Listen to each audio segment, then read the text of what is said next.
Bienvenue sur Yes We Code. Lorsqu'on vient de louer un VPS, la première chose à faire, c'est de le sécuriser un minimum. Alors pourquoi? Dès lors qu'un VPS est en ligne, des bots automatiques le scannent, cherchent les services exposés comme SSH et dans le pire des cas, prennent le contrôle du serveur.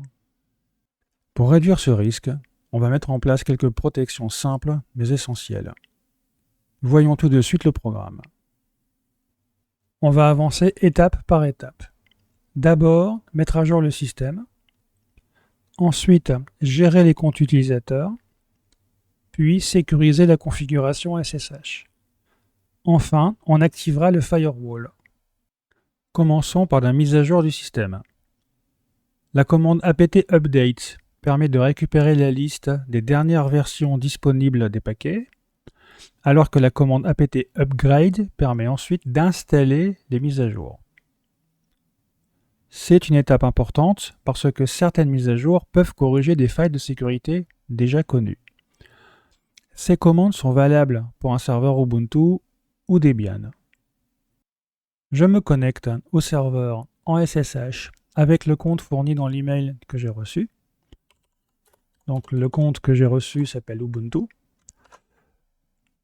Afin de masquer l'adresse IP du serveur dans la vidéo, j'ai créé un alias dans mon fichier host et je l'ai appelé VPS12G, tout simplement parce que c'est un serveur VPS avec 12 Go de mémoire. Je peux donc me connecter en SSH avec cet alias au lieu d'utiliser directement l'adresse IP du serveur. Voilà, je suis connecté. La commande sudo signifie superuser do, c'est-à-dire exécuter une commande avec les droits administrateurs. Je vais lancer la commande sudo apt update afin de mettre à jour la liste des paquets. Voilà, les paquets ont été mis à jour. Et maintenant, je vais lancer la commande sudo apt upgrade, cette fois-ci, afin d'effectuer la mise à jour des paquets. Il me demande si je veux continuer. Je lui dis oui. Et la mise à jour est en train de se faire.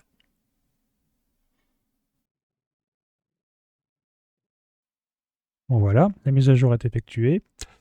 Ensuite, je vais redémarrer le serveur. Donc pour cela, je vais taper la commande tout simplement sudo reboot.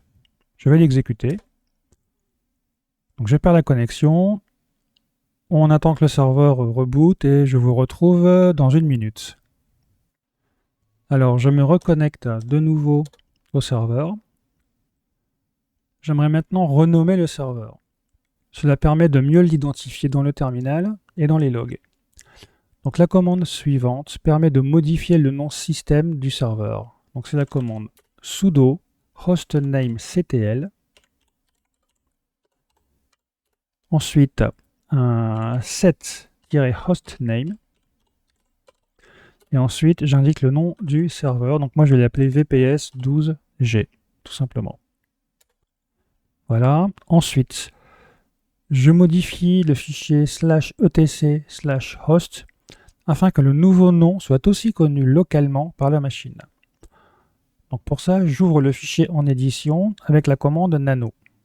Donc sudo nano /etc host. Et donc ici, tout en bas, là, on voit le nom local connu par la machine. Donc je vais le changer. Tout simplement, je vais l'appeler VPS12G. Voilà, et ici aussi. Voilà, j'enregistre. Et donc là, si je me déconnecte et que je me reconnecte, le nom du serveur, voilà, il a bien changé. Le serveur s'appelle bien VPS12G, je le vois dans le prompt en bas de l'écran. On va maintenant créer un nouveau compte administrateur. L'idée, c'est d'éviter de travailler avec le compte fourni par défaut, comme par exemple Ubuntu ou root. À la place, on crée un utilisateur dédié avec les droits nécessaires pour administrer le serveur. Une fois qu'on a vérifié que ce nouveau compte fonctionne correctement, on pourra réduire les droits du compte par défaut, voire le supprimer. Je crée donc un nouvel utilisateur avec la commande adduser. Donc je tape sudo adduser et le nom de l'utilisateur. Ici, je vais choisir YesWeCode. Voilà, le système me demande un mot de passe, puis des informations, mais je les laisse vides. Et ensuite, je valide la sélection. Voilà. Donc, le compte YesWeCode a été créé. Ensuite, il y a deux façons de donner le droit sudo à un utilisateur. La première, c'est d'ajouter l'utilisateur au groupe sudo. Donc, ça se fait avec la commande adduser. On met donc le nom de l'utilisateur et le groupe auquel on veut faire appartenir l'utilisateur. Donc ici, sudo. Voilà, mon utilisateur fait partie du groupe sudo maintenant. Il y a une deuxième commande qui permet de le faire, hein, c'est sudo usermod, mais -ag et en inversant le nom du groupe et le nom de l'utilisateur. Donc si vous êtes débutant, moi je préconise plutôt d'utiliser la commande adduser, elle est plus naturelle. Ensuite, je vais faire un test, donc je vais me connecter avec ce nouveau compte et je vais vérifier qu'on a bien le droit sudo. Donc je me déconnecte du serveur, je me reconnecte avec ce nouveau compte, donc YesWeCode.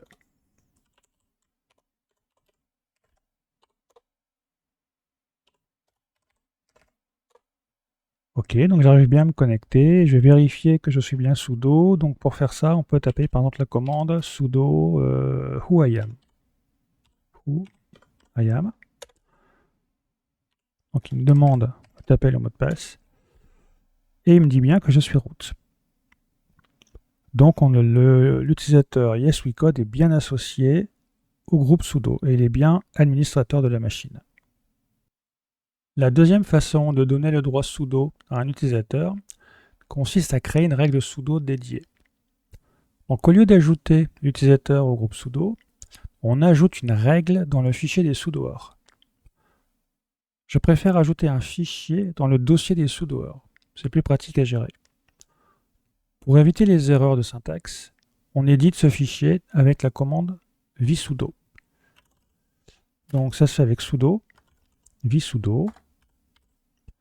Donc le nom du fichier, donc dans le dossier des sudoers.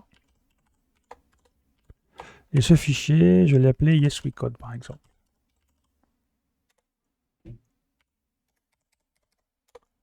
Voilà, et je tape la commande suivante. Donc le nom de l'utilisateur. Un premier mot-clé qui signifie toutes les machines. Un deuxième mot-clé qui signifie tous les utilisateurs. Et un troisième mot-clé qui signifie toutes les commandes. Ça veut dire que mon utilisateur a le droit d'effectuer les commandes sudo, toutes les commandes, en simulant tous les utilisateurs sur toutes les machines. J'enregistre le fichier. A priori, la commande vsudo n'a pas généré d'erreur, donc c'est que la syntaxe est correcte. Je vais faire un test. Donc pour faire ça, je vais supprimer l'utilisateur du groupe sudo et je vais vérifier que l'utilisateur est toujours sudo. Donc c'est un del user. YesWeCode, le groupe sudo. Voilà. Je vérifie que je suis toujours sudo. Donc je peux faire un sudo whoIam par exemple. Oui, je suis toujours administrateur, donc c'est bon. Ensuite, je vais retirer le droit d'administration à l'utilisateur qui m'a été donné par défaut, à savoir l'utilisateur Ubuntu. Donc j'ai vérifié dans mon système, cet utilisateur n'est pas associé au groupe sudo. Par contre, il est présent dans une règle des sudoers. Donc je vais vous la montrer. Donc sudo ls-l, si j'édite le fichier, le répertoire des sudoers, je vois un fichier qui s'appelle 90 cloudinit user. Quand j'édite ce fichier-là, je constate que l'utilisateur Ubuntu est bien présent dedans. Donc moi, je vais carrément supprimer ce fichier-là. Hein. Donc sudo rm et on supprime ce fichier. Je vérifie qu'il n'est plus présent et je teste la connexion avec le user Ubuntu. Donc je me déconnecte. Je me reconnecte avec le user Ubuntu. Donc le user Ubuntu a toujours le droit de se connecter, hein, mais il n'est plus sudo. Donc je vais vérifier en faisant un sudo whoiam. Voilà, il m'a dit que le user Ubuntu ne peut pas utiliser la commande sudo. Donc le user Ubuntu n'est plus administrateur. On va maintenant sécuriser l'accès SSH. L'objectif, c'est de limiter les façons de se connecter au serveur et de garder uniquement les accès vraiment nécessaires. On va donc voir les points suivants. Générer une paire de clés SSH, désactiver l'authentification par mot de passe, interdire la connexion avec le compte root et autoriser seulement certains utilisateurs à se connecter. On va générer une nouvelle clé SSH. Je suis sur ma machine locale et je tape ssh-keygen-t ed 255-19. Pour l'authentification SSH, j'utilise une clé de type ed 255-19. En 2026, c'est le choix moderne par défaut avec OpenSSH. La clé est courte, rapide à générer, rapide à utiliser et elle offre un très bon niveau de sécurité. Alors j'ajoute un commentaire avec le flag "-c". Je vais mettre par exemple connexion à VPS 12G depuis un Ubuntu-dev. Donc Ubuntu-dev, c'est le nom de ma machine locale. Et je vais lui demander de générer la clé dans un fichier. Donc les fichiers se trouvent dans son répertoire Home et dans le répertoire .ssh. Et je vais lui mettre un nom de fichier comme par exemple VPS 12G underscore ED 255-19. Donc le commentaire permet d'identifier facilement à quoi sert la clé et le nom de fichier évite de mélanger cette clé avec mes autres accès SSH. Donc je valide. Le système me demande si je veux utiliser une passphrase que je devrais utiliser à chaque connexion SSH. Moi je ne vais pas en mettre, tout simplement. Voilà, la clé est générée. Quand on génère une clé SSH, deux fichiers sont créés. Je vais vous les montrer. Donc le premier fichier sans extension correspond à la clé privée. Donc cette clé doit rester uniquement sur mon ordinateur. Je ne la partage jamais, je ne l'envoie jamais sur un serveur et je ne la mets jamais dans un dépôt Git. Cette clé reste privée. Le deuxième fichier, celui avec l'extension .pub, c'est la clé publique. C'est cette clé publique que l'on envoie au serveur. Lors de la connexion, SSH vérifie que je possède bien la clé privée correspondante à la clé publique, sans jamais l'envoyer au serveur. Donc, je vais vous montrer un peu à quoi ressemble cette clé publique. Donc, on voit le type de clé en tout début. Ensuite, il y a une sorte de code qui contient la clé. Et après, il y a le fameux commentaire que j'ai positionné lors de la création de la clé, qui me permet plus tard de retrouver un peu à quoi sert cette clé. Maintenant que la paire de clés est créée sur mon ordinateur, je dois envoyer la clé publique sur le serveur. Pour ça, j'utilise la commande ssh-copy-id. Je vais mettre en paramètre le fichier de la clé publique, donc aller dans le répertoire .ssh, et ensuite les informations d'authentification au serveur, comme ce qu'on ferait avec la commande ssh. Voilà. Le système me répond qu'il a bien installé la clé sur le serveur. Donc je vais tester directement avec la commande ssh. Yes. Voilà. J'ai réussi à me connecter au serveur sans avoir à renseigner le mot de passe du compte YesWeCode. Cela signifie bien que la connexion SSH a utilisé la clé pour se connecter au serveur. Maintenant que la connexion par clé fonctionne, je peux désactiver la connexion par mot de passe. On va donc toucher à la configuration de SSHD, c'est-à-dire le service SSH côté serveur. La configuration principale se trouve dans le fichier /etc/sshd_config. Mais sur Ubuntu et Debian, on peut ajouter des fichiers dédiés dans le dossier /etc/sshd_config.d. Cela permet de garder le fichier principal intact et d'isoler nos règles de durcissement dans un fichier séparé. Donc je vais créer un nouveau fichier dans ce dossier que j'appelle 99-hardening.conf. Donc le préfixe 99 permet de charger ce fichier à la fin. Donc dans ce fichier, je vais ajouter 3 directives. La première autorise explicitement l'authentification par clé SSH. La deuxième désactive l'authentification par mot de passe classique. Et la troisième désactive l'authentification interactive qui peut parfois encore demander un mot de passe. Maintenant, je veux interdire la connexion directe avec le compte root. J'ajoute donc la directive permit root login et je lui mets comme valeur no. Même si le compte root existe sur le serveur, il ne pourra plus se connecter directement en SSH. Je peux aussi limiter les connexions SSH à une liste précise d'utilisateurs. J'ajoute la directive allow users et je mets par exemple YesWeCode. Avec cette règle, seul l'utilisateur YesWeCode peut ouvrir une session SSH sur le serveur. Pour autoriser plusieurs comptes, je les ajoute sur la même ligne, séparés par des espaces. J'enregistre la configuration. Avant d'appliquer la nouvelle configuration, je garde ma session SSH actuelle ouverte. C'est très important. Si je me trompe dans la configuration, je garde la possibilité de corriger la configuration sur le serveur. Donc je teste d'abord la syntaxe de la configuration avec la commande sudo sshd-t. Si la commande ne retourne rien, c'est que la configuration est valide. Ensuite, je recharge le service SSH avec sa nouvelle configuration. Donc je tape la commande sudo systemctl reload SSH.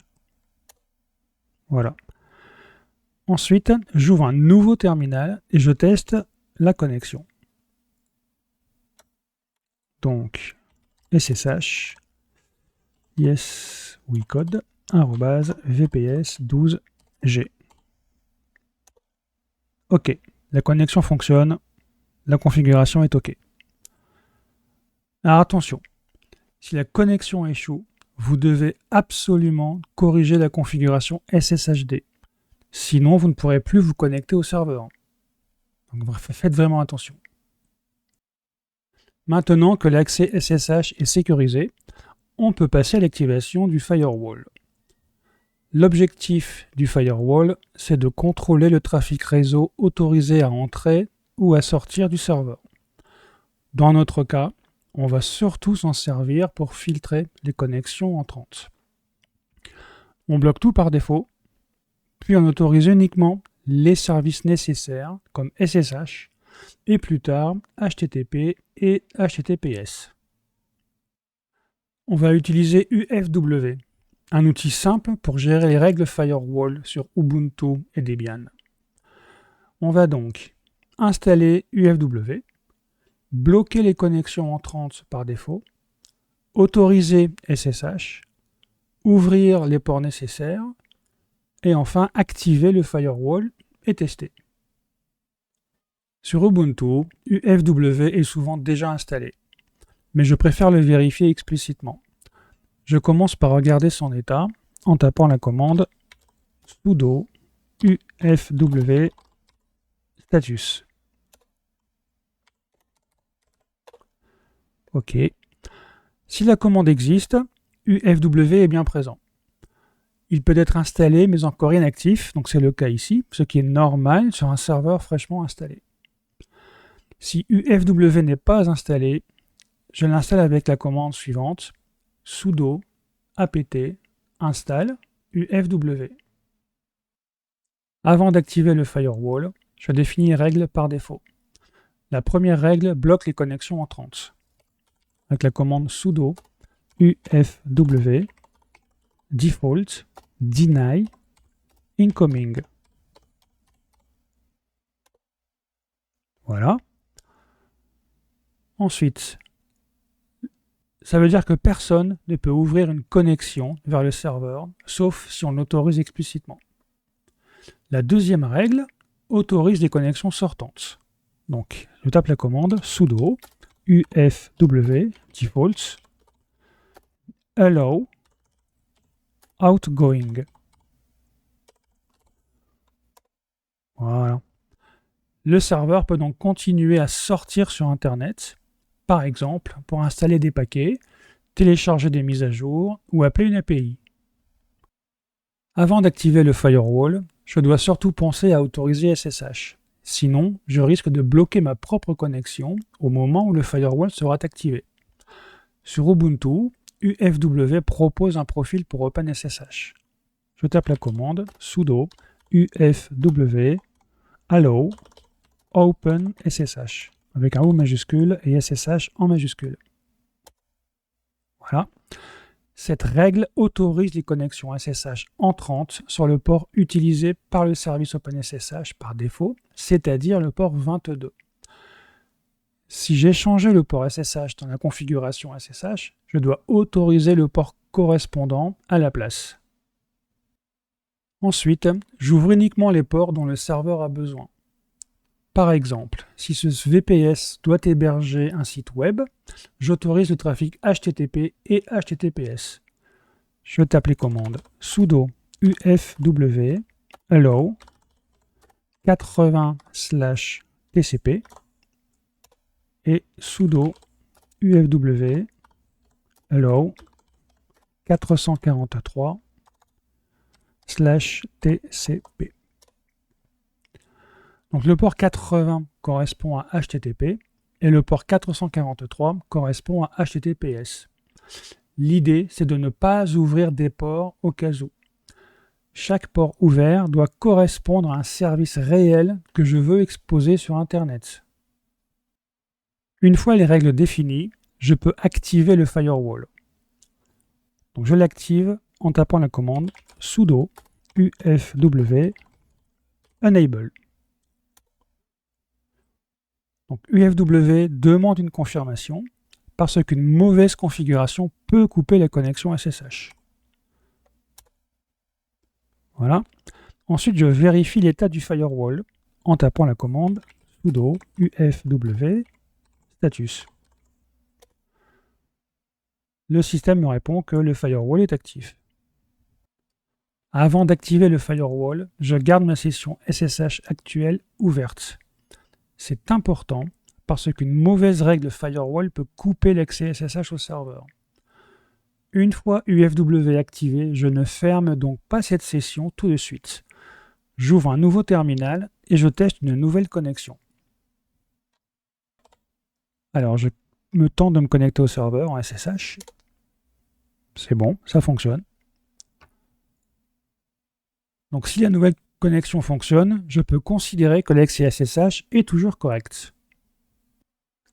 On a maintenant une première base saine pour sécuriser ce VPS.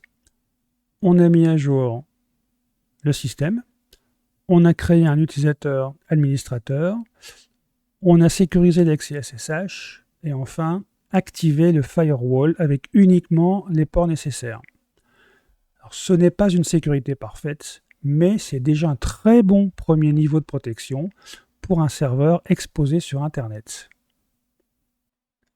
Si vous voulez reprendre toutes les commandes tranquillement, j'ai préparé une page GitHub liée à cette vidéo.